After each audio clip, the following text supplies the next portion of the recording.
circonstances ont essayé de poser tout au long de mon chemin. La vérité est que je ne voulais pas être ici. Je ne voulais pas venir. Et ça, je vous le garantis, je ne voulais pas venir. C'est pourquoi vous allez comprendre le pourquoi du message. J'ai quelques amis. Dernièrement, j'étais avec Dr. Williams Dennis, avec sa femme Dr. Lawanda Dennis. Tous les deux sont des docteurs. L'autre a travaillé comme superintendant des systèmes scolaires dans notre région. Et il a pris sa retraite. La dame aussi, elle a travaillé après 30 ans. C'est déjà suffisant, il fallait prendre la retraite. Et je me suis dit, mais si Dieu pouvait donner la retraite, c'est que je peux la prendre aussi. Ça fait 36 ans que je suis dans le ministère. Je dis, Seigneur, est-ce que tu ne trouves pas que je peux prendre la retraite? Et j'étais sérieux. Parce que je connais des pasteurs aux États-Unis, c'est un système. On travaille, on te dit, en tout cas, you are retired. Va faire autre chose, c'est déjà assez. Mais je sais forcément bien que la retraite chez Dieu, la passion n'existe pas. Pour avoir un grand-père qui a prêché jusqu'à 93 ou 96 ans. Après sa dernière tournée, il est mort, il est parti. Alors, j'ai compris que... Mais je voulais carrément, tout de même, comme nous croyons, avoir des droits, faire usage de mes droits. Alors c'est comme ça que je me suis retrouvé 2 semaines malade, souffrant d'une tension que je ne savais pas d'où elle venait et pourquoi elle était là.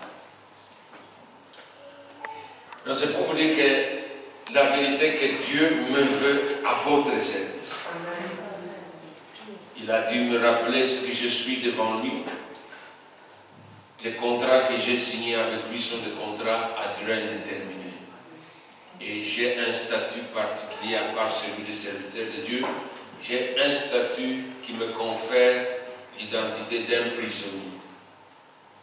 Si vous avez le temps de chercher dans les lettres de Paul, vous trouverez cela. Il dit, moi Paul, prisonnier de Christ. Et quand il m'a dit que tu sais que tu es mon prisonnier, on ne lâche pas un prisonnier, à moins qu'il ait épuré sa peine, ou bien qu'on lui fasse une clémence. Il m'a dit, ce statut est maintenu, en dépit de tes problèmes et de tes situations. Alors c'est pourquoi il m'a dit, tu y vas, j'étais prêt à perdre les billets que j'ai payés. J'ai dit à Dieu, si je dois perdre ces billets, je le perdrai. Et je vais chercher autre chose à faire, travailler un peu, essayer d'être normal, parce que je commence à voir que je suis anormal.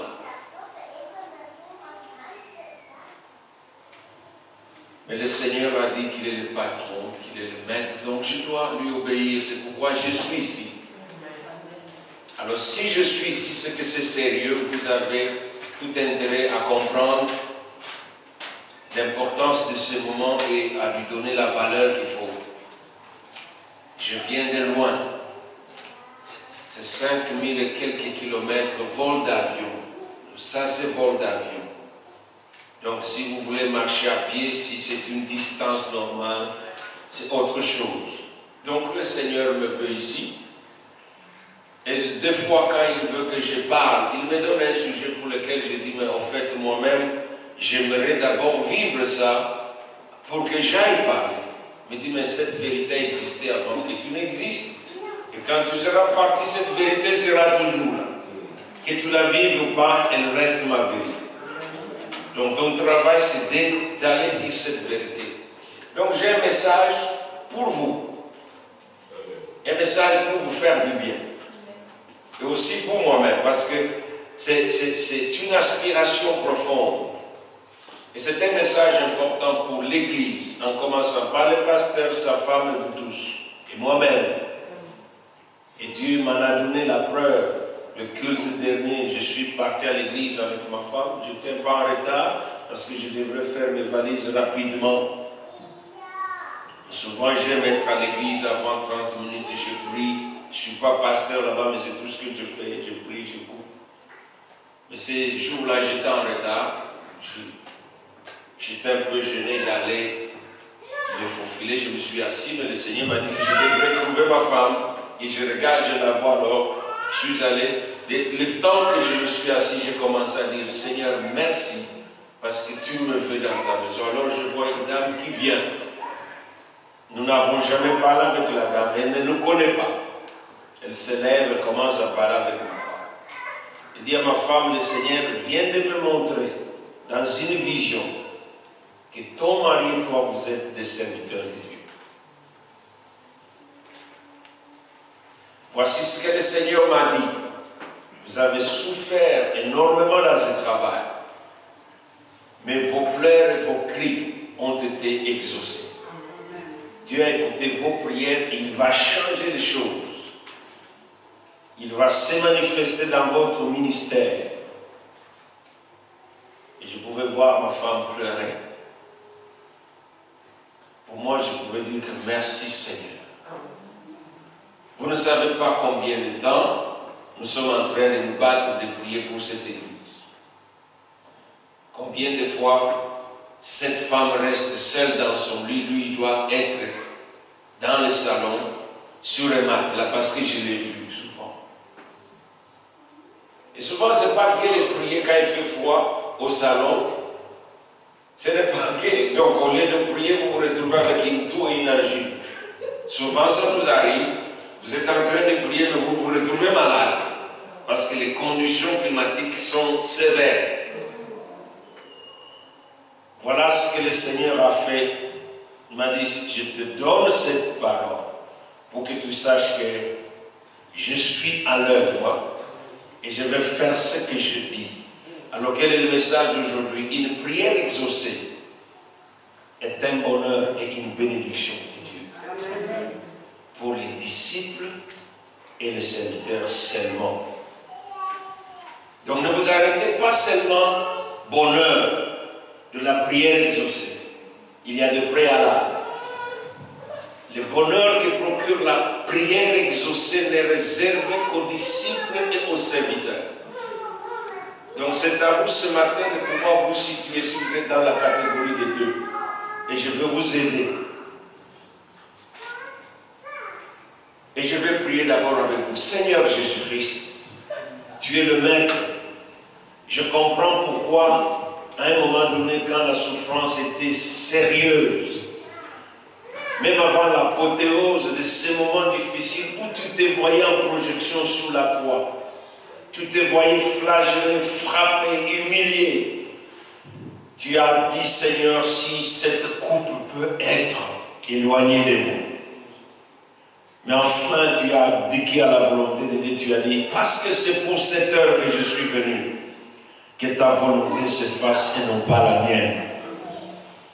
Père, Jésus t'adressa la prière en acceptant de se soumettre à ta volonté. Il dit, maintenant, glorifie ton nom. Et tu répondis, pour la première fois d'Israël, on a entendu la voix de Dieu venant du ciel. Que je l'ai glorifié, je le glorifierai encore. Seigneur, tu l'avais déjà glorifié. Il y a cette portion encore. C'est sur laquelle je suis venu avec cette assemblée pour dire, glorifie encore le nom de Jésus-Christ. En accomplissant toute parole que tu as mise dans ma bouche, qui vient de toi. Saint-Esprit, je suis à ta disposition.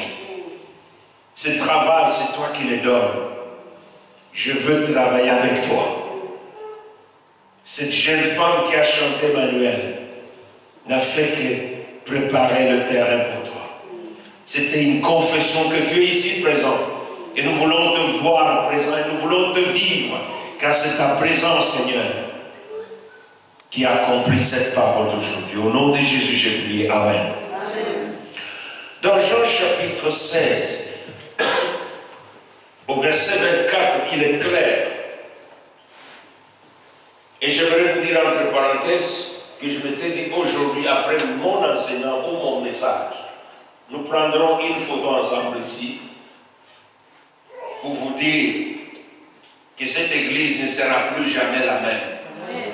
Et que quand les choses se feront, vous aurez à recourir à cette photo pour reconnaître ce que Dieu a fait. Nous ferons cette photo à la fin. Parce que Dieu ne parle pas en vain. Le temps peut passer, la nuit peut être longue, mais le matin finira par se lever. On ne pleurera pas tout le temps, parce qu'à la fin, le Seigneur change les habits de deuil et vous redonne les habits de fête.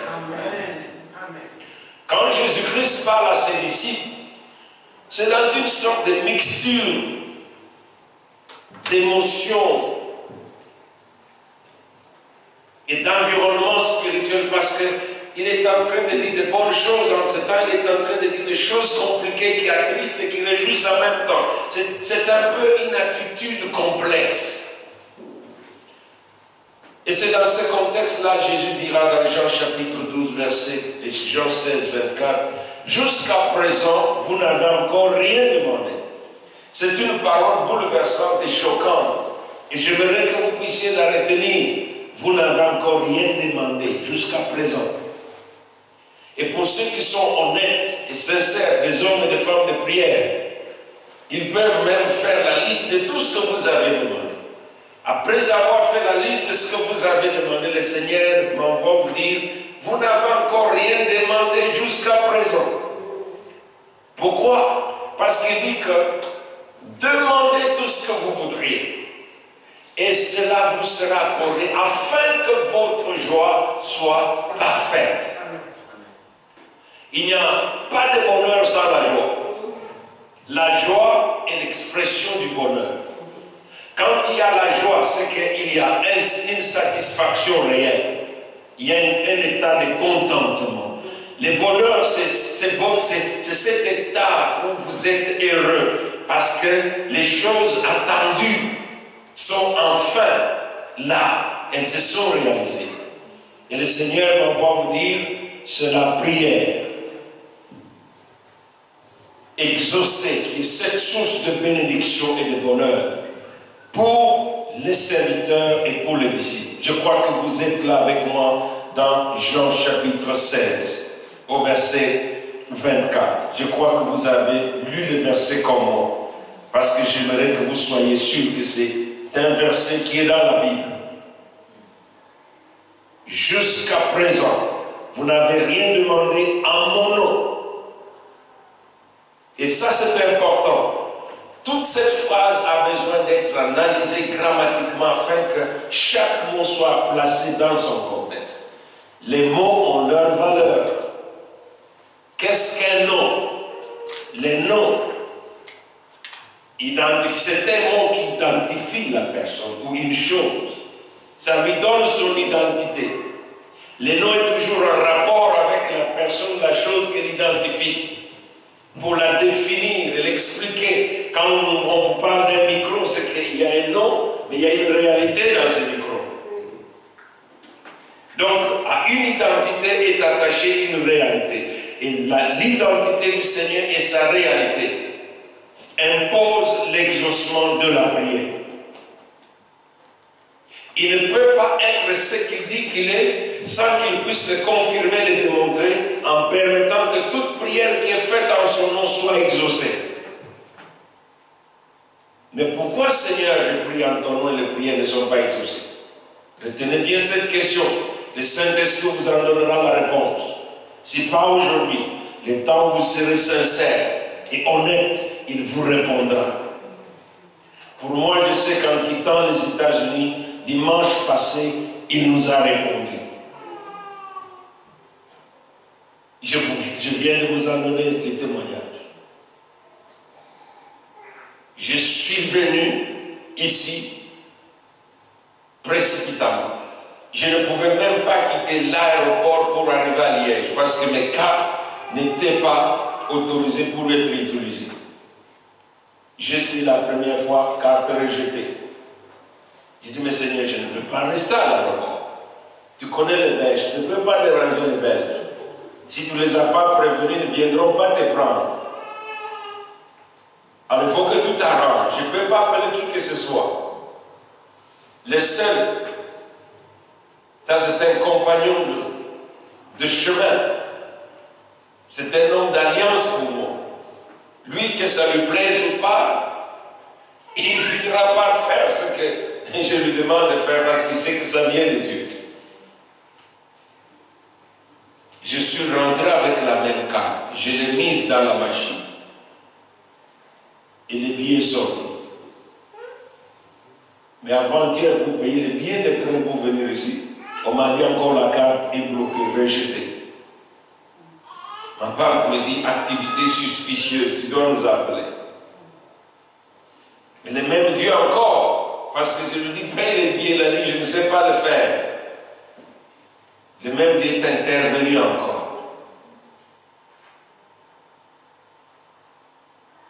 Quelqu'un voulait juste me donner 20 € et c'était juste ce qu'il fallait pour payer les billets. Donc vous voyez, Dieu me veut ici parce qu'il a des choses à faire et son temps est déjà là. Amen. Je pense que pour ceux qui sont familiers, habitués de cette place et qui sont réguliers, l'un de mes messages de la fois passée, nous avons parlé du temps de Dieu pour cette église. Pourquoi Dieu aime répéter les choses? Parce qu'en cela constitue une sécurité pour votre âme. Quand Dieu vous rappelle, il veut vous garder en sécurité. Pour que vous ne puissiez pas oublier. Parce que la nature de l'homme consiste à oublier les choses les plus importantes. Et c'est Satan qui le fait expressement. Afin que vous ne puissiez pas prendre part à ce que Dieu fait en assumant votre responsabilité. Parce que Dieu ne fait rien par accident, Dieu ne fait rien par hasard. Le Seigneur dit jusqu'à présent, c'est-à-dire le temps présent, c'est maintenant.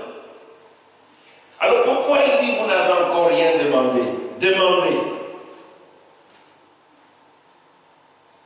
Il a dit à mon nom. Il a dit demandez. Si vous regardez, tous ces verbes sont à l'impératif. Le premier, demander, c'est à l'impératif. Donc c'est un commandement. Si vous voulez recevoir quelque chose au nom de Jésus-Christ, donc la prière est la voie obligée. C'est là qu'un des problèmes majeurs à l'église se pose parce que pour les cultes, c'est encore facile parce qu'il y en a qui pensent que si je suis au culte, si jamais le Seigneur revenait, je serais enlevé. Mieux vaut être au culte qu'à la maison. Il y en a qui pensent comme ça. Et c'est une erreur parce que si tu es à l'église, tu n'es pas avec le Seigneur, tu restes toujours perdu même au milieu des gens sauvés. À l'église, les gens resteront sur les chaises pendant que les autres partiront. Parce qu'il y a des critères pour ça. Il faut avoir trouvé grâce aux yeux de Dieu. Il faut avoir obtenu le pardon de ce péché. Il faut avoir connu la nouvelle naissance, la régénération, qui fait que votre nom soit écrit dans les livres. Vous êtes identifié. Il faut que Dieu vous connaisse et que vous le connaissiez. Il ne suffit pas de dire je connais Dieu, il faut que Dieu te connaisse. Parce qu'il dit à la fin des temps, je dirai aux gens, mais je ne vous connais pas. Mais le Seigneur, j'ai passé mon temps à l'église, mais tu es allé dans les bâtiments et tu n'es jamais venu vers moi. C'est pourquoi quand Jésus-Christ dit, priez en mon nom, cela exige une relation affine avec le Seigneur. Parce que quand vous priez au nom de quelqu'un, vous engagez la personne. Légalement, c'est un sérieux problème. Si vous engagez une personne d'une façon illégale, vous lui faites porter les conséquences de vos délits et il devra payer si vous avez fait des dégâts. C'est pourquoi l'usage de faux est condamné. Et beaucoup de gens croient qu'on peut prier seulement au nom de Jésus-Christ. On ne peut pas séparer les noms avec la personne de Jésus-Christ. C'est pourquoi le fils de Sheva l'ont appris à l'heure de pan. Ils ont dit aux démons, au nom de Jésus-Christ, que Paul prêche, nous te chassons. Les démons disent, attendez, là il y a un problème. Il y a un problème. Je ne suis pas un stupides. Nous ne sommes pas nous les démons. Nous pouvons être dingues. Parce que nous sommes des rebelles, mais nous n'sommes pas des stupides. Jésus, nous connaissons qui il est. Parce que nous avons été là avec lui, même si on nous a chassés.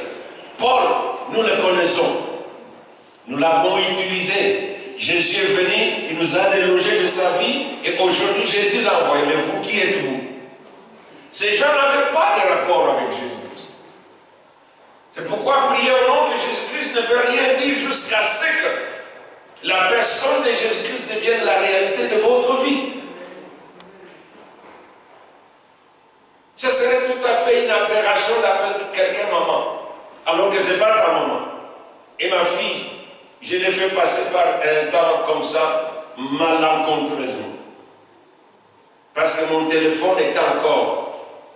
On m'a coupé la ligne parce que quand tu sors 60 jours après, on doit te couper sur ton téléphone parce que tu ne l'as pas utilisé. Maintenant je reviens et l'appel à l'ancien numéro qu'on a attribué déjà à quelqu'un d'autre. Il dit, papa, l'homme me dit carrément et calmement, mademoiselle, je n'ai pas de fille. Vous voyez un peu quel choc. Il a appelé un mauvais numéro, un mauvais identifiant. En français, on appelle ça identifiant. Donc le Seigneur Jésus n'est pas prêt à endosser les gens qui appellent son nom, mais qui ne connaissent pas et qui ne le connaissent pas.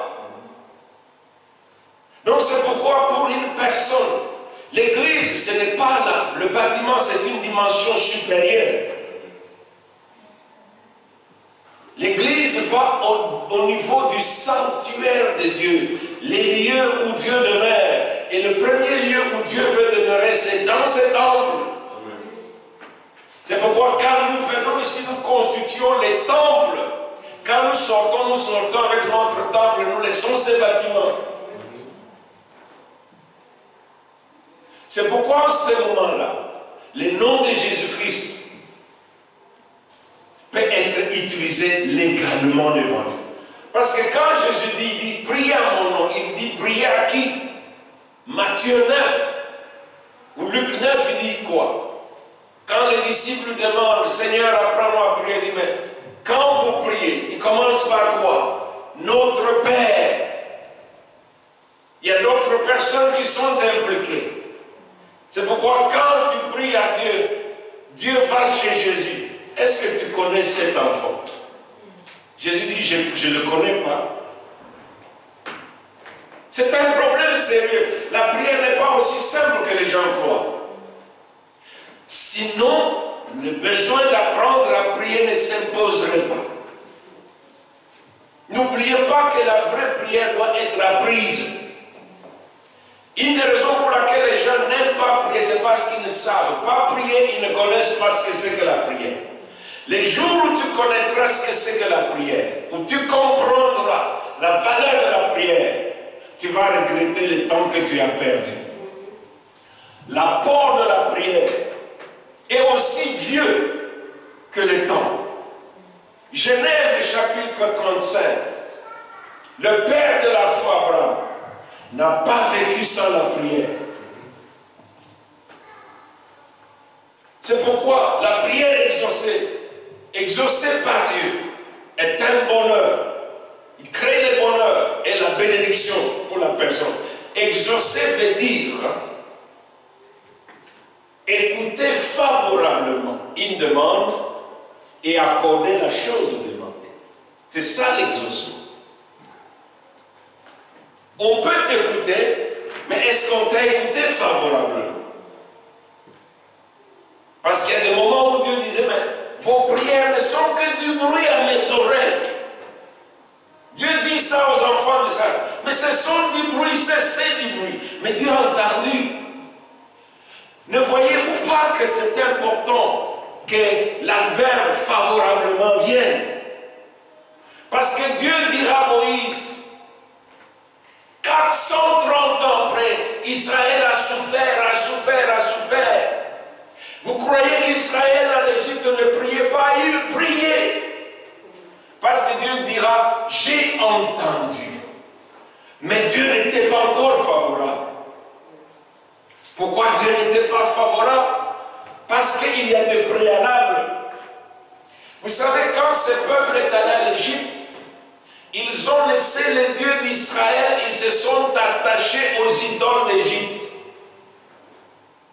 C'est pourquoi Moïse avait la difficulté de rentrer précipitamment. Moïse dira, tu veux que j'aille leur dire que Dieu m'a envoyé, mais quel Dieu? Quel est ton nom? Pourquoi? Parce qu'en Égypte, il y avait déjà des milliers de dieux, chacun avec son nom. Alors Dieu dira non, il n'y aura pas de confusion. Aucun de ces dieux-là ne s'appelle Je suis. Tu vas leur dire que celui qui m'envoie s'appelle Je suis. J'étais, je suis et je serai.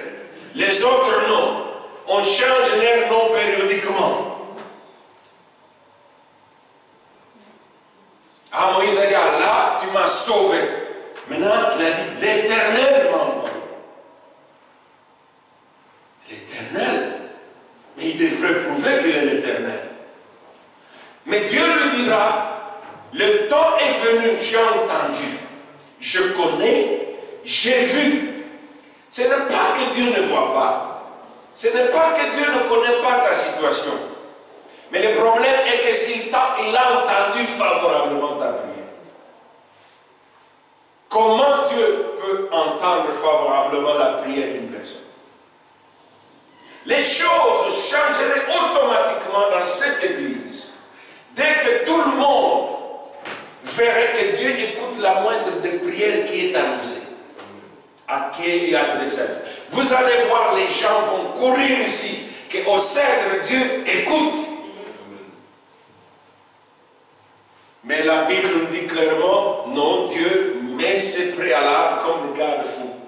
Cette bénédiction et ce bonheur sont réservés à deux personnes. Les serviteurs, la servante, les disciples et la disciple.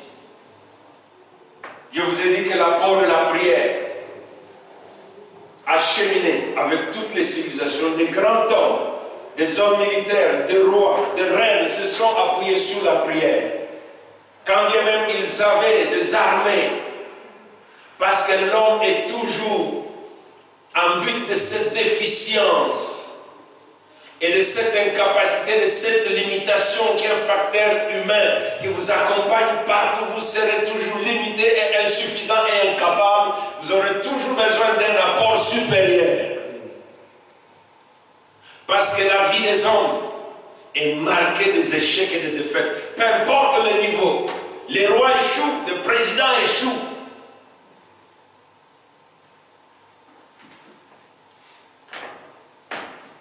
Ça fait partie de la réalité des hommes.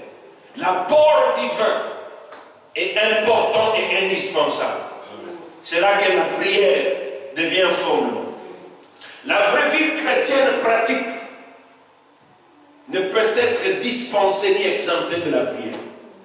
Parce qu'il n'y a que trois grands piliers d'une vie chrétienne pratique réelle. C'est la parole de Dieu, c'est le témoignage et la prière. Tous centrés sur la foi. Parce que la foi n'est que moyen. Si vous ne pouvez pas développer ou appuyer, baser l'édifice de votre vie spirituelle sur ces trois piliers, votre édifice tombera. Il faut la parole, il faut le témoignage, l'évidence que Dieu est avec vous. Parce que quand vous dites Emmanuel, veut dire Dieu avec moi. Et ce Dieu-là est réel. Vous pouvez lui dire, je veux manger le sac à manger, ça fait longtemps. Et on vous l'offrira, sans que vous ne payiez pas. Quelqu'un viendra et vous offrira le plat, si vous lui êtes agréable. Même les souhaits des justes sont de prières exaucées. Bien-aimés dans le Seigneur, il est temps que nous puissions donner au monde la preuve irréfutable de l'intégrité de Dieu, de sa fidélité, de son honnêteté devant les hommes. Dieu n'est pas coupable si nos prières ne sont pas exaucées. Abraham a prié. Sous ces critères, Dieu l'exauça. Joseph pria. l'intégrité du serviteur, Dieu exauça. Peu importe l'environnement, peu importe le cadre, l'atmosphère dans lequel vous vous trouvez, il n'y a aucune restriction à l'exaucement de la prière, si ce n'est le refus de souscrire aux conditions primaires de Dieu. Bien-aimé dans le Seigneur, surtout le temps actuel, la période où nous sommes entrés, pour ceux qui me suivent sur Facebook, j'ai fini seulement de traiter les sujets les temps derniers ou les jours derniers. Nous sommes entrés dans une période compliquée où les paramètres qui interviennent, qui influencent, ne sont plus d'ordre humain, ils sont d'ordre spirituel. À tous les niveaux, politique, éducationnel, sociologique, économique, militaire, partout, les hommes réalisent de plus en plus qu'il faut aller vers le spirituel.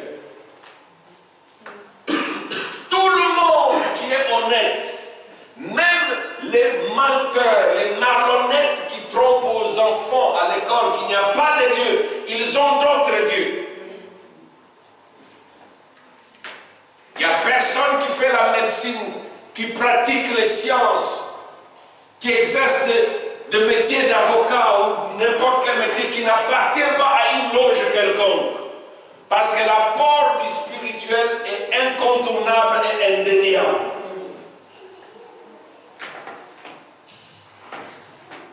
C'est pourquoi le Seigneur Jésus montre à ses disciples que le vrai fondement de la vie spirituelle d'un homme réside dans sa relation avec Dieu.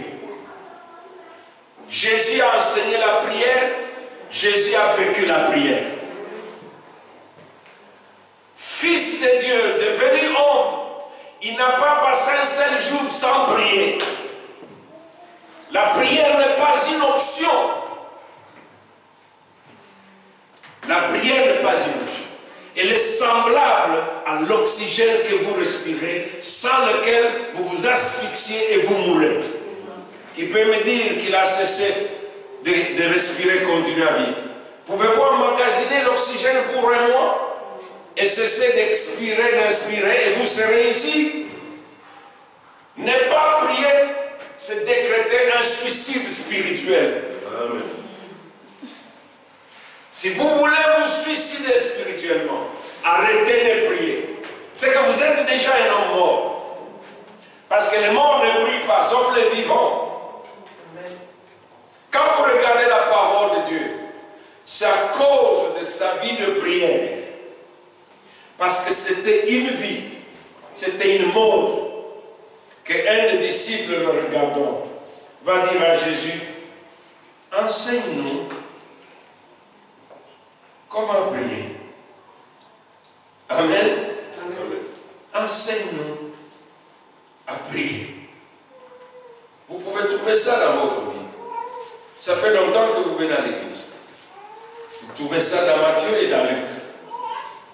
Luc 11, Jésus-Christ priait un jour en un certain lieu. Jésus priait. La prière qui agit est la prière vécue, non pas la prière dont on parle. Vous pouvez lire tous les livres sur la prière. Vous pouvez être expert en commentaire sur la prière. Mais vous n'êtes pas un homme de prière. La prière qui impressionne le diable est celle qui est vécue, non pas celle dont on parle. On peut chanter la prière. Prier n'est pas chanter. On ne peut pas substituer la prière à la chanson. D'ailleurs, l'église dont Jésus-Christ parle est identifiée comme une maison de prière. Ce n'est pas une maison de chansons. On a renversé l'ordre. Si nous sommes la vraie église, on devrait prier plus. Parce que seuls ceux qui prient obtiennent le résultat de Dieu. Montrez-moi un chant que quelqu'un chantait, il a reçu la réponse en chantant. Je veux connaître le secret de cette personne. Mais Jésus-Christ, l'homme de prière, qui connaissait le bonheur de la prière, la bénédiction de la prière, regardez ce qui se passe devant la tombe de Lazare. Cet homme qui connaît le secret du bonheur, il tressaille de joie devant un mort. exaucé devient la réalité de votre vie, vous allez commencer à vous moquer des problèmes. Parce que chaque fois qu'un problème s'élèvera, vous direz encore, ça y est, Dieu va encore faire. Alléluia. Dieu va faire encore, Dieu va faire encore, Dieu va faire encore, Dieu va faire encore, Dieu va s'élever, Dieu va faire encore, il va s'élever, Dieu va faire encore, il guérit le malade, ressuscite le mort, il est toujours le même, il ne change pas, Dieu va faire de miracles, Dieu va faire encore. Depuis quelque temps, Dieu est en train de me provoquer dans ma foi. Il dit, je cherche des hommes, des femmes qui doivent parler de mes merveilles. Il m'interpelle, quelle est la dernière fois que tu as vu une merveille de moi? Tu ne parles pas parce que tu n'as pas encore vu de merveille. Il dit, j'en ai plein. Je vais vous montrer les merveilles, de grandes choses. Il dit dans les psaumes, venez contempler les œuvres de Dieu. Amen. La prière exaucée n'est pas simplement notre souci et notre préoccupation, c'est la préoccupation de Dieu. Amen. Dieu se préoccupe parce qu'il a une réputation, il a un renom, les gens doivent connaître. Quelle est la dernière fois que la Belgique a entendu quelque chose de merveilleux? Mais la prière est la voie obligée. C'est pourquoi la prière, j'ai dit que ce n'est pas une option. C'est un commandement. La prière dont je parle, c'est un commandement. Si vous ne priez pas, vous ne resterez pas debout. Jésus l'a dit aux disciples au jardin de Gethsemane. Priez afin que vous ne tombiez pas en tentation. Il dira encore dans Luc et dans Marc, veillez et priez, car vous ne savez pas les jours ni l'heure où il vient. Seuls les gens qui prient restent éveillés spirituellement. Ceux-là vont rencontrer le Seigneur Jésus-Christ. Ceux-là les verront venir dans la gloire. Ceux qui ne prient pas sont endormis d'un sommeil spirituel. Ils sont semblables aux morts. C'est pourquoi Paul écrit aux Éphésiens 5, 14, réveille-toi, toi qui dors, parmi les morts, afin que Dieu puisse t'éclairer. Les morts ne voient pas la lumière. La même chose, quelqu'un qui dort ne voit rien. Tu peux lui tendre la main, il ne verra rien. Je vous ai dit, ne pas prier, c'est déclarer son suicide spirituel. Voulez-vous vivre ou voulez-vous mourir? D'ailleurs, la prière, c'est une expression de cette voie, de cette foi vivante et pratique. Parce que les modes de la vie du chrétien, c'est la foi. Hébreux 11, 6 dit clairement, les justes vivra par la foi. Or, la prière est l'expression sublime de cette foi. C'est dans une de ces dimensions. La personne qui croit prie. Paul dit, nous croyons et nous parlons. Si nous parlons, c'est parce que nous avons cru. C'est pourquoi quand je me bats avec les forces des ténèbres, je dis, mais, sauf si je suis mort. Mais si je suis vivant, même si vous fermez ma bouche, la prière a une dynamique spirituelle. Souvenez-vous de Jonas, chapitre 2, verset 4. Dans le sein d'un poisson, en dessous de l'eau, on n'a pas empêché Jonas de prier. Donc ne pas prier, c'est une désobéissance volontaire. Vous n'avez pas de prétexte. Amen. Vous n'avez aucune excuse. Jonas a prié dans le ventre du poisson, dans l'eau où il pouvait être asphyxié par les excréments du poisson. Parce que cette prière n'a rien à voir avec le verbiage. C'est une élévation d'âme vers le Seigneur. C'est l'expression de pensées, de sentiments qui ne sont pas liés à cette chair. C'est pourquoi Jésus-Christ disait que c'est parce que la prière dépend de la parole de Dieu. Même les morts qui entendront sa voix vivront. Mais vivront comment? parce qu'au sein de la mort, parce que Jonas dit, au sein de l'abîme, j'ai crié vers les dieux des cieux et il exauça ma prière. Est-ce que Jonas était content de sortir du ventre du poisson ou non? Il était très content, ça sentait très mauvais dans le ventre du poisson. Ça sentait mal. Essayez seulement d'imaginer comment il est sorti. Donne-toi seulement l'idée. Mais Dieu l'a exaucé. Mais vous allez vous rendre compte qu'en l'exaucant, Dieu le met devant un fait. Je ne t'ai pas exaucé pour que tu continues à être têtu comme une mule. Dieu reprend encore l'ordre qu'il lui avait donné. Parce qu'il s'est retrouvé dans le ventre en refusant d'être serviteur. Dieu dit, je ne t'ai pas encore, comment on peut dire, licencié. Comme je ne t'ai pas licencié, tu ne peux même pas démissionner, parce que c'est moi qui engage volontairement. Quand je t'engage, tu ne peux pas démissionner. J'ai essayé. Dieu m'a dit non, tu ne démissionneras pas. Vous voyez pourquoi quand Paul, le Seigneur les convertit par force, de force. Paul n'était pas sur la voie pour se convertir. Il n'était pas sur la voie pour se convertir.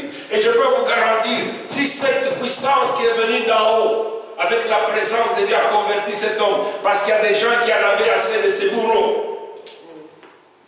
C'est un bourreau vicieux, fulminant de colère. Dieu a dit non au grand mot, le grand remède. Toi, tu ne te convertiras pas volontairement. De gré ou de force, je te convertis. Ne serez-vous pas content de voir des hommes qui ont fait souffrir l'Église, venir à l'Église? Moi, je suis un ancien franc-maçon. C'est nous qui combattions l'Église en Belgique. Mais cette lumière est venue d'en haut. Elle m'a projeté par terre. Et Dieu attend. Dieu attend. C'est pourquoi Dieu a dit à Jonas, ça c'était pour mon intérêt. Mais il y a des prières pour ton intérêt que je pourrais t'accorder. Mais la condition, tu dois être serviteur. Tu feras ma volonté. Vous savez, quand on n'est pas serviteur, on fait de Dieu son employé. Beaucoup pensent que prier, c'est employer Dieu. Vous ne pouvez pas employer Dieu. Il n'est pas votre employé. Prier, ce n'est pas aller à une machine de sous. Dieu m'a dit, va leur dire. Tu peux aller express, je ne sais pas, au champ ou au quoi là, des magasins que vous avez à Deleuze, en train de dandiner ou de pomper les torses. Je veux le chocolat. Je veux le camembert. Tu prends seulement les poignets, tu dis, en tout cas, vous êtes gentil ici, au revoir. On appelle la police, on t'arrête, tu es un escroc. Tu ne vas jamais à une soupe face sans avoir de quoi pour acheter ce dont tu as besoin. Et Dieu m'a dit, pourquoi vous voulez que moi je vous donne l'exaucement de prière quand vous ne me donnez rien? Il n'y a rien pour rien avec Dieu. Il n'y a rien pour rien. Nous nous moquons de nous-mêmes parce que quand la souffrance vient, il faut prier. Trop tard. Il faut prier quand la souffrance n'est pas encore là. Les gens intelligents préparent l'avenir. La raison pour laquelle le diable s'est un peu amusé avec moi dans cette histoire de train, c'est parce que je n'ai pas pris toutes mes précautions. Et pourtant, je m'étais déjà levé depuis 6 heures du matin. Après avoir dormi tard, je m'inquiétais pour me réveiller, mais le Seigneur m'a réveillé. Mais je n'avais pas seulement dit au diable avec les trains que tu ne te mélanges pas dans ce train. Le premier train, 1 minute, il est parti. J'entre dans le deuxième, il se permet de rester à la gare 14 minutes. Je demande pourquoi tu es ici 14 minutes. Le Seigneur me dit que le monde entier est sous la domination du diable. Donc il faut parler au train. Il faut parler à toutes ces histoires. La prière. Amen. Celui qui trouve le secret de la prière trouve le secret du pouvoir qui contrôle les événements dans le monde. Amen. C'est pourquoi Élie pouvait dire il ne pleuvra pas Et puis quand il fallait pleuvoir, c'est lui qui allait encore ouvrir le ciel. Il avait fermé et il a ouvert le ciel. Bien-aimés dans le Seigneur, le privilège d'une prière exaucée est réservé aux disciples. Allons dans Jean chapitre 15, verset 16. Parce que j'ai vu quand on dit que la prière exaucée est une bénédiction, un bonheur. Tout le monde a dit « Waouh !» Mais vous n'avez pas terminé la phrase. Il fallait attendre que la phrase arrive jusqu'à la fin. Un des malheurs dans l'église, c'est que les gens prennent les mots qui chatouillent leurs oreilles. C'est ça qu'ils aiment. Non. Si vous avez le droit, il y a des obligations. Celui qui ne donne pas ne recevra pas et ne doit pas s'attendre à recevoir. C'est la loi. Celui qui ne sème pas ne moissonnera jamais. Dieu a fait les choses comme ça. C'est les ténèbres et la lumière. Si vous vivez dans la lumière vous influencera. Si vous restez dans les ténèbres, elle vous influencera aussi et vous gardera captif. Ce sont des lois spirituelles. Personne ne défie des lois. Personne ne défie des lois. Essayez ici, sortez d'ici, faites quelque chose contre une loi établie en Belgique. Vous avez des problèmes. Et j'étais en train de lire certaines annotations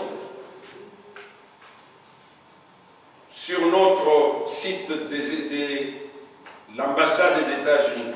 Alors là, je vois, ils disent « We cannot ». C'est-à-dire, nous ne pouvons pas. Ah, ça c'est ça. Et il commence. Si on t'arrête en Belgique, nous ne te ferons pas sortir de la prison. Pourquoi? Tu as enfreint la loi des Belges. Ils ne vont pas laisser les Belges enfreindre la loi aux États-Unis. Donc, tu resteras. Il dit, nous ne donnons pas des avocats aux criminels dans les pays étrangers. On peut te conseiller et te proposer, mais nous ne payerons pas. Vous comprenez? Les privilèges, ce ne sont pas des droits. Dieu donne le privilège. Ce sont des traitements de faveur. Mais quand vous avez des droits, sachez que vous avez des obligations. Amen. Il y a des obligations. Vous voulez connaître le bonheur d'une prière exaucée. Les deux obligations sont là. Accepter de devenir serviteur et d'être disciple. Quand Jésus-Christ parlait, il parlait souvent à ses disciples. Et nous sommes là dans Jean chapitre 15. Regardez ce qu'il dit. Au verset 16, il dit ceci. Ce n'est pas vous qui m'avez choisi. Mais moi, je vous ai choisi. Alors il dit pourquoi. Et je vous ai établi. Afin que vous alliez et que vous portiez du fruit. Et que votre fruit demeure. Afin que ce que, soulignez, vous demanderez au Père en mon nom, il vous le donne. Vous ne voyez pas qu'il a amplifié. Avant c'était vous priez en mon nom, c'était simple. Mais maintenant il dit non, je vous ai choisi, je vous ai établi afin que vous alliez, que vous portiez du fruit et que donc vos fruits déterminent l'exaucement de vos prières. Quels sont les derniers fruits que vous avez portés pour Dieu dernièrement? Savez-vous de quoi il s'agit? Il n'a pas dit aller chanter, sinon, quand vous allez regarder dans les instructions qu'il leur a données, il n'y avait pas de chansons. Il leur dira, si vous portez des fruits, de quoi parle-t-il? Il s'agit des âmes gagnées. Il s'agit de l'évangile qui doit être prêché, qui doit être proclamé. Il s'agit d'enseigner les autres. Parce que quand il les appelle, regardez Matthieu 28, 18 à 20, il dit, allez, faites Faites de toutes les nations mes disciples. Baptisez-le au nom du Père, du Fils et du Saint-Esprit. Enseignez-leur. Qui as-tu enseigné dernièrement? Ah mais je ne sais pas enseigner. Votre pasteur est un grand enseignant. Avec sa femme. Il peut vous enseigner. Il y a d'autres enseignants ici. Ce qu'on n'apprend pas, on ne le connaîtra jamais. C'est pourquoi ça va me pousser à aller vers le mot disciple. Qu'est-ce qu'un disciple? Un disciple, c'est une personne d'abord libre,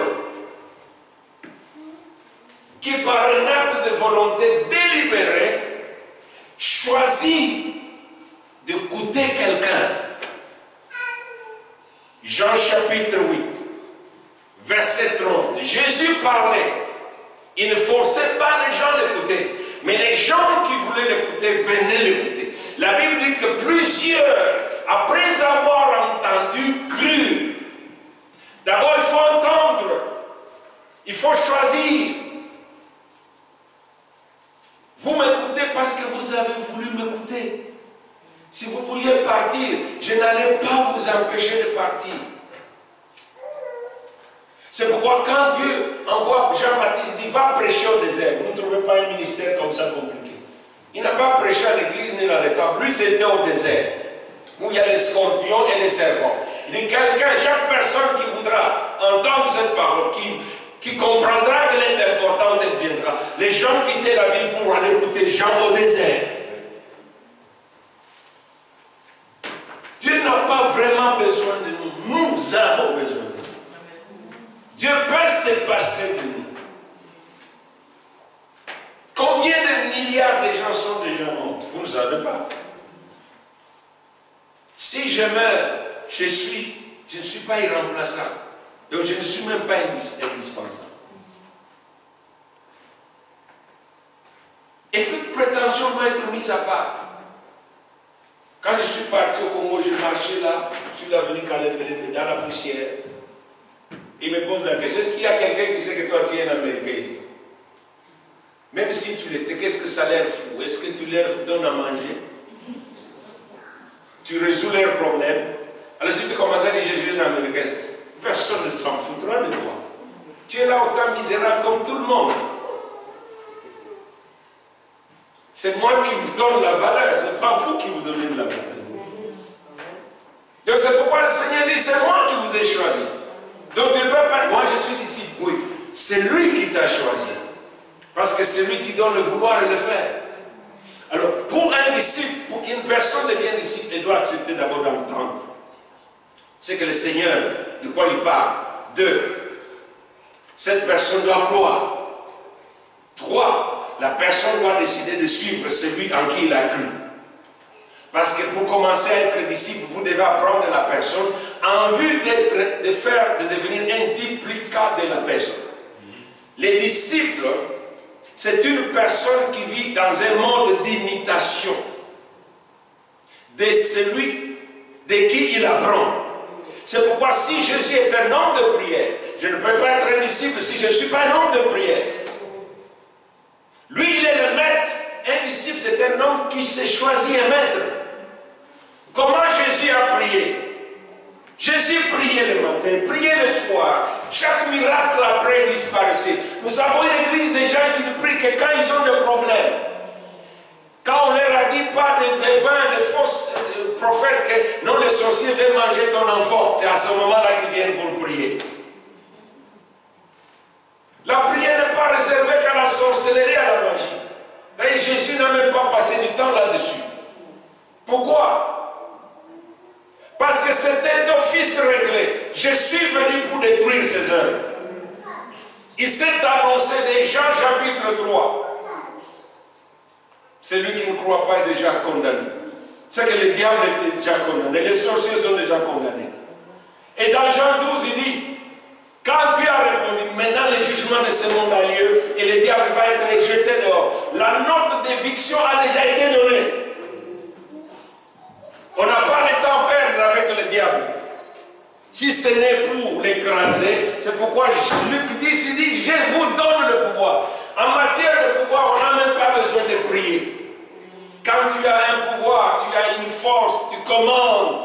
Ça doit se faire. On ne va pas négocier. Tu pars ou tu payes. Ne parlez pas de pouvoir si vous n'êtes pas des disciples. Ne parlez pas de prière exaucée si vous n'êtes pas disciple. Venir à l'église n'est pas être disciple. Nous avons un culte de 2 heures et puis nous allons partir, c'est fini. Mais s'il est Emmanuel, c'est qu'il est avec toi. Mais qu'est-ce qu'il fait quand il est avec toi? Est-ce que je fais ce que Jésus fait? 3 piliers. La parole, les témoignages et la prière. L'expression d'une foi vivante. La vraie foi est la force qui infuse votre prière. C'est là que vient la puissance de la prière, qui change les choses, qui amène les conditions favorables. Et cette foi doit être professée, et cette foi doit être confessée. Quand on parle d'une profession, on parle d'une carrière, d'un métier duquel on vit. Jésus a vécu de la foi. La foi n'est pas un élément temporaire. Vous vivez par la foi en allant au travail, en sortant du travail, en allant dans le métro, en conduisant dans la voiture. Vous devez être dans la foi.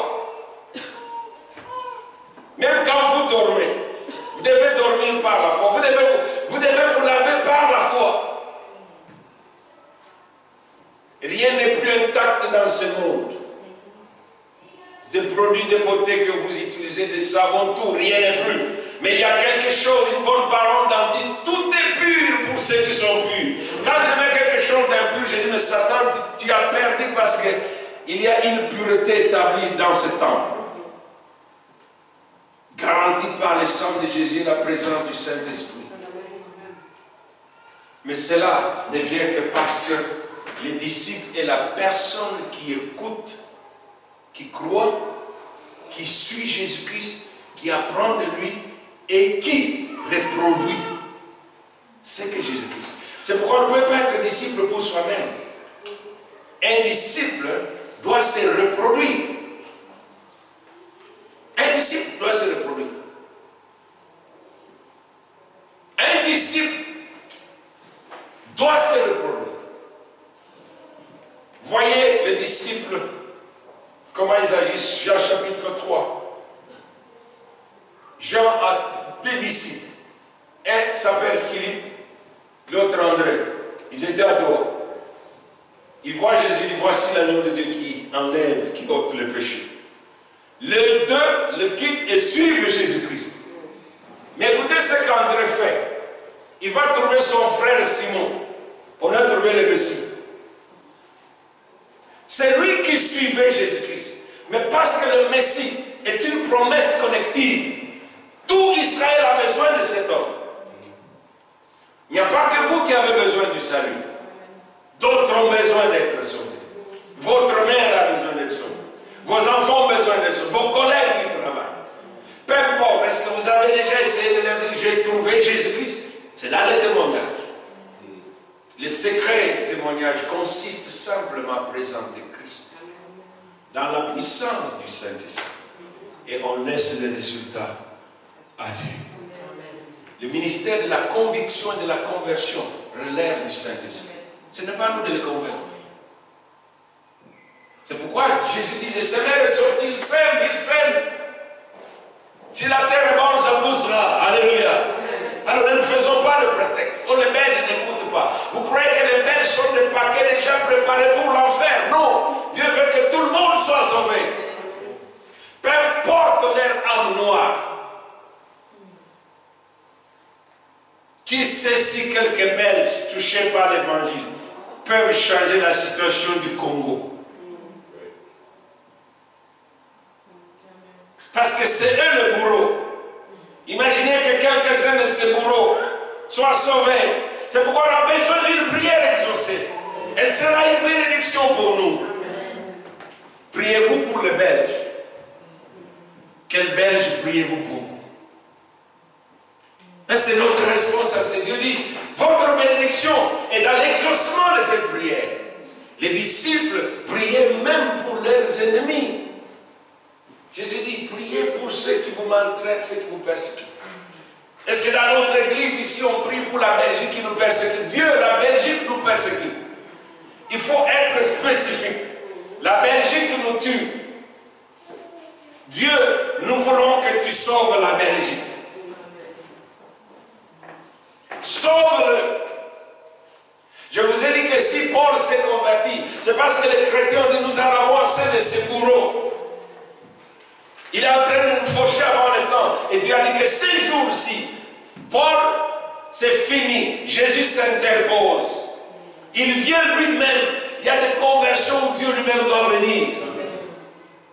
Il dit, tu croyais que le cheval te donnait la force, maintenant tu es par terre avec. Il tremble. Tout le monde en fuite. Qui es-tu? C'est Jésus. Et il ajoute que tu persécutes. Mais la prière qui donne ce bonheur, cette bénédiction, est exaucée, à condition que nous soyons des disciples. Le Seigneur a dit, si vous portez beaucoup de fruits, c'est alors que mon Père vous exaucera. Avez-vous de fruits? Qu'est-ce qui est dans votre panier? Je n'ai pas parlé des offrandes, mais ça fait partie aussi. Je dis toujours, les chrétiens ont mangé chaque semaine, changent des habits. Mais quand le panier vient, l'argent qui vient ici, c'est pour payer les bâtiments, les chaises sur lesquelles vous êtes assis. Ils ne sont pas gratuits. C'est la chose la plus simple. Celui qui ne sait pas donner son argent, c'est qu'il n'a pas encore donné les choses les plus importantes de sa vie à Dieu, sa propre vie. L'argent est la moindre des choses. L'argent n'est qu'un outil. Mais quand vous voyez dans l'argent la finalité, votre perception est complètement déformée. Mais quand vous voyez l'argent, un instrument, alors votre vision s'élargit. Quels sont vos fruits? Y a-t-il des fruits dans vos paniers? Jésus regardait dans les temples ce que les gens mettaient. Partout où nous allons avec Jésus, voir ce que nous faisons. J'arrive à la fin de ce message.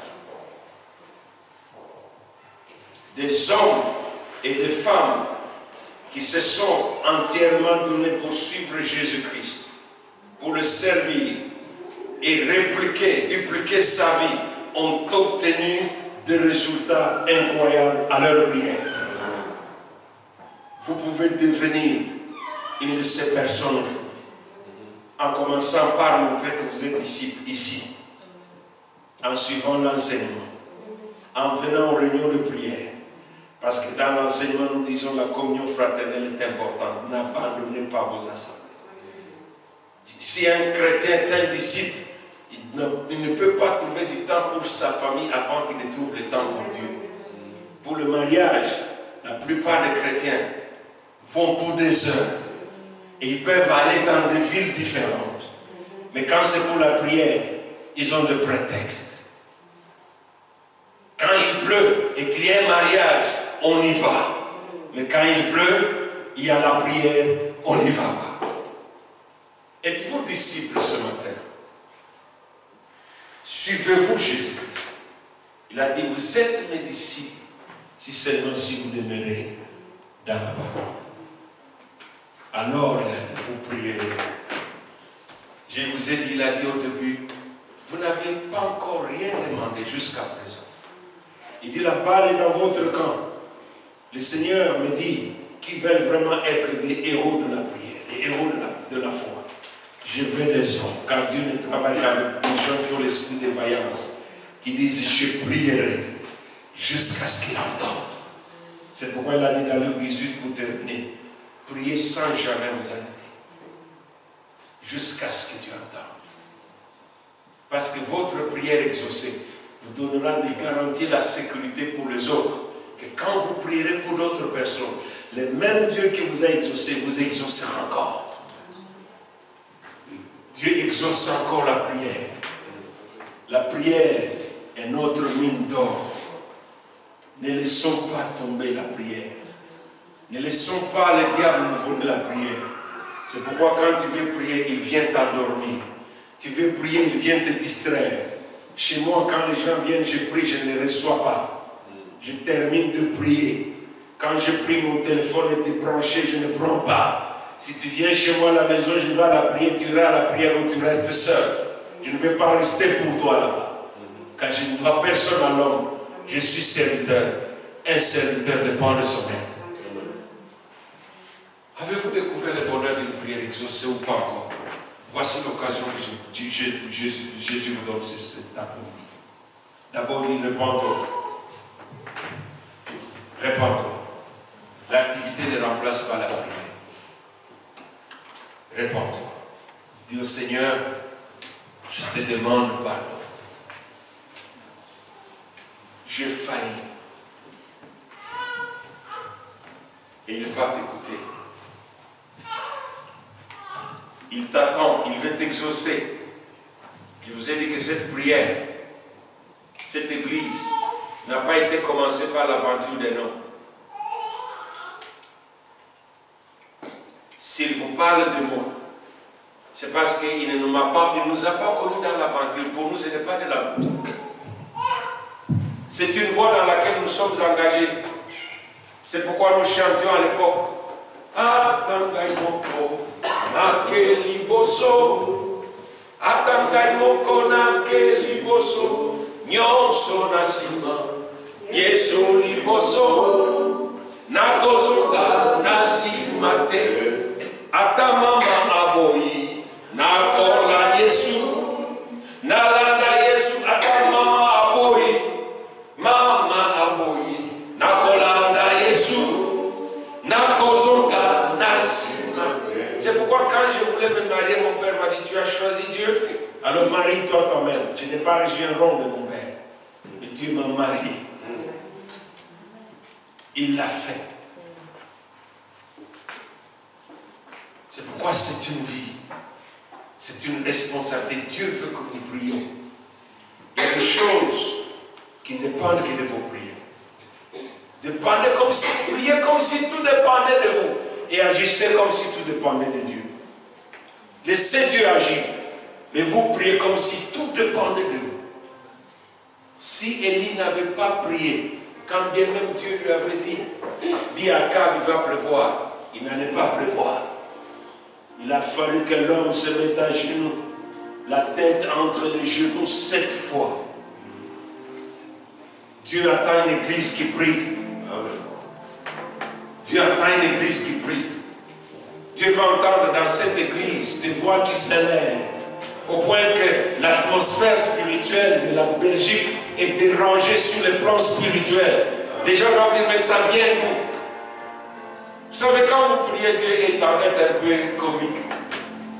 Quand j'avais le ministère sur l'avenir à Sosa, avec le travail de délivrance et de guérison, plus on chassait les démons, plus les démons venaient.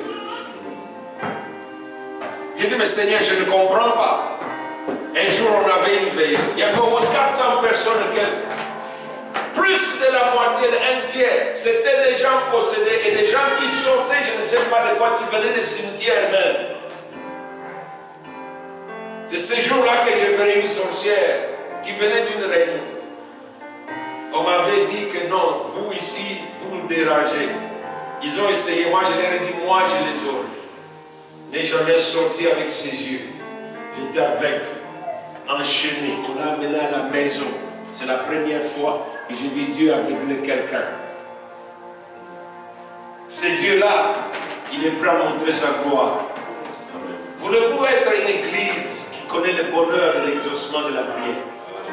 Alors si oui, que chacun individuellement s'élève. C'est un appel. Voulez-vous être une prière, une église qui veut connaître le bonheur d'une prière exaucée et sa bénédiction? Alors lèvez-vous. Et chacun s'élève pour soi. Parce que vos prières exaucées ici, les résultats vous suivront dans vos maisons, dans votre travail, dans vos affaires. Même si vous vendez des petits articles, l'exaucement de la prière sera là. Vous vendrez, vous terminerez avant que les autres n'aient même pas commencé. D'abord, Dieu veut que nous soyons des disciples et des serviteurs.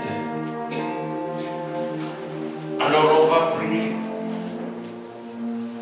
S'il y a un cantique que vous savez qui peut nous conduire dans cette direction. Je vais reconnaître les dons que Dieu vous a donnés. Nous voulons prier à Dieu.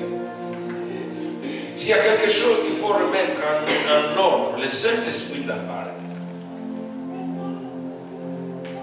J'entends l'Esprit me dire, je t'ai déjà dit de prier. J'ai insisté, il faut que tu pries. Tu ne t'alarmes que quand les choses deviennent désagréables. Le Seigneur me dit, mais tu es irresponsable.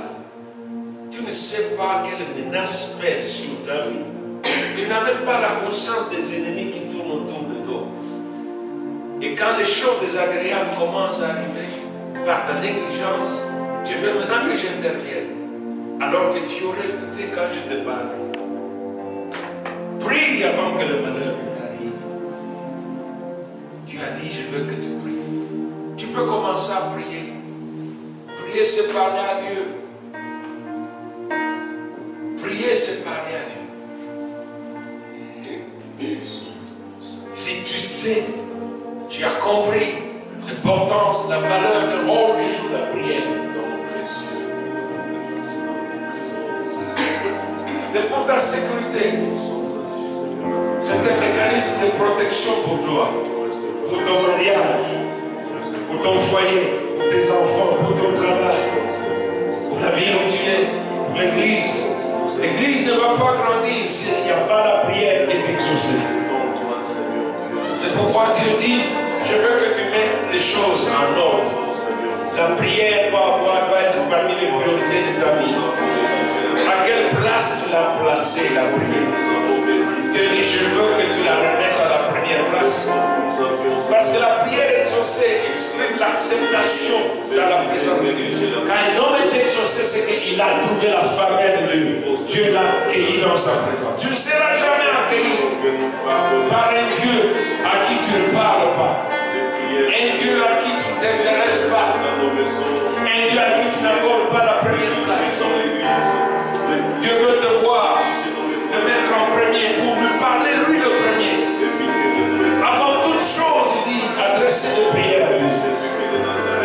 Seigneur, cet après-midi, nous demandons en tant qu'Église que tu pardonnes parce que nous avons prié périodiquement, par intermittence.